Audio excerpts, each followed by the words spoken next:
Hello, I'm in, and I recently got some acrylic markers, which are great and have been working wonderfully.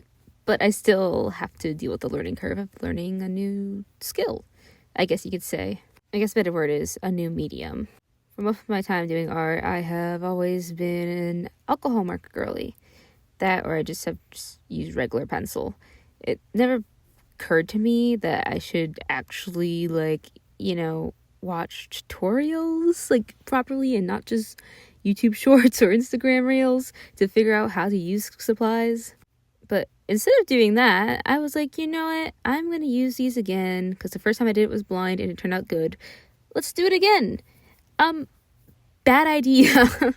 Please, I implore anyone who is watching this to just watch the tutorial. Spend that extra time obtaining knowledge of the medium you're using so you know how to actually use it and so you don't mess up like I did. Okay? So this is what happened basically. Okay, so for context, I decided that I was going to draw the girl that you see on that sketchbook over there. She doesn't have a name. I never came up with a name for her, but she is the wife of one of my villainesses. Because why not? Let's go lesbians. Anyways, so I wanted to draw her because I had never fully drawn her. I drawn her face and I was like, okay, cool. Let's do this. That's fun, right? It was looking good for a bit, okay? It wasn't terrible, but it also wasn't spellbinding, It could have been better, but it was a good base. And, I was like, okay, this isn't bad. This is fun. I'm enjoying this process. I'm scared for when I have to actually put pen to paper because, this is traditional art. There's no going back unless you do a photocopy stuff. But I don't got that technology, okay? I might be a digital artist, but I just don't have a functional printer or something like that. I probably do, and I just don't know how to use it. But it's fine. It's whatever. Anyways, so as I continue doing this, I got distracted. I was talking about, hair. I don't think I was talking about that, but it doesn't matter. I'm talking about hair now. So the hair. I didn't know how to do her hair, but all I decided was while I was drawing is that randomly she does her wife's hair and they do their hair similarly because I think that's really cute. Okay, I think it's like a little paying homage to the fact that they're together. I don't really know if it even matters. I mean, she barely appears in the story, honestly. She's kind of just like a mention. She might be dead for all I know. I haven't decided.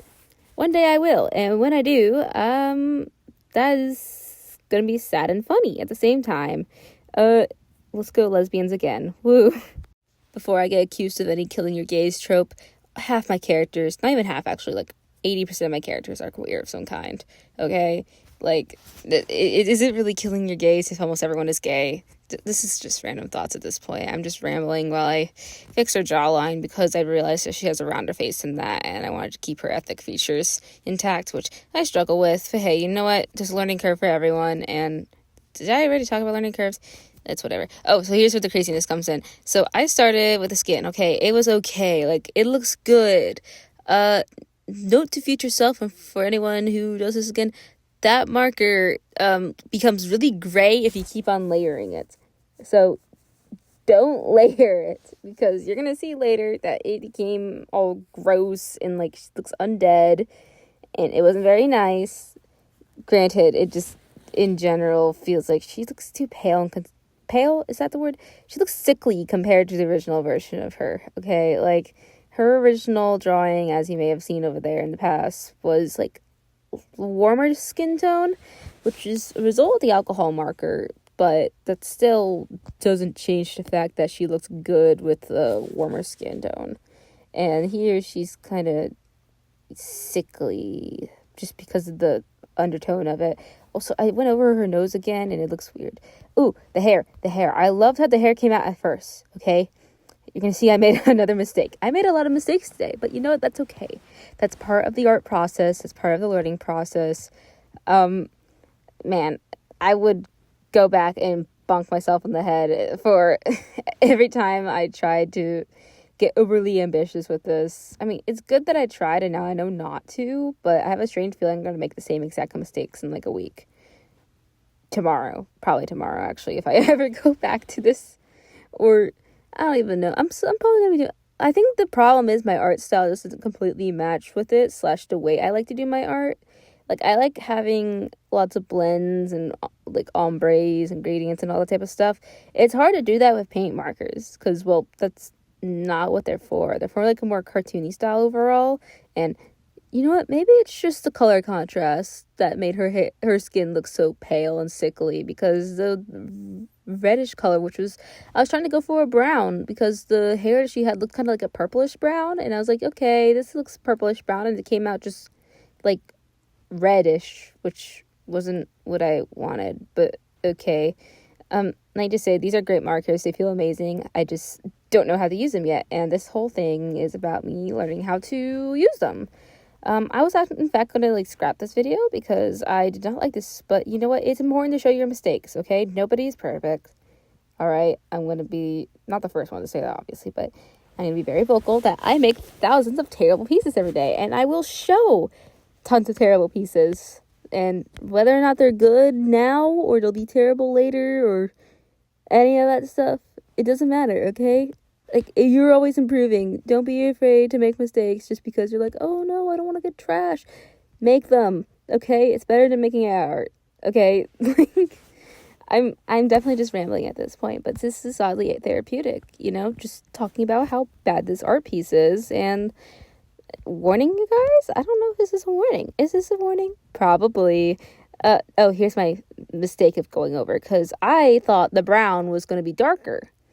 I forgot I used that exact brown like yesterday-ish, 2 days ago.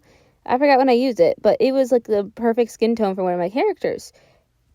But, you know, it's not the brown I wanted for her hair, and so I just kept on going like, okay, maybe this will be okay, right? No, it wasn't. I tried really hard to salvage it. I tried. Okay, guys, I even, like, ignored it for a little bit, hoping I'd get used to it, and just started, like, doodling on the rest of her to, like, add the gold accents and all the other fun stuff. I really should have just put Bobby in. And it got worse when I put that, like, darn makeup on her. Like, okay, like, the colors don't work. It's not necessarily the problem with the pink or whatever. It's just the undertones. She has, like, a grayish undertone, and I put that vibrant pink, and she already looks dead, and this is the ending of it, okay? It looks terrible. Anyways, learn from my mistakes, guys. Learn your tools before you use them, alright? Have fun. Bye.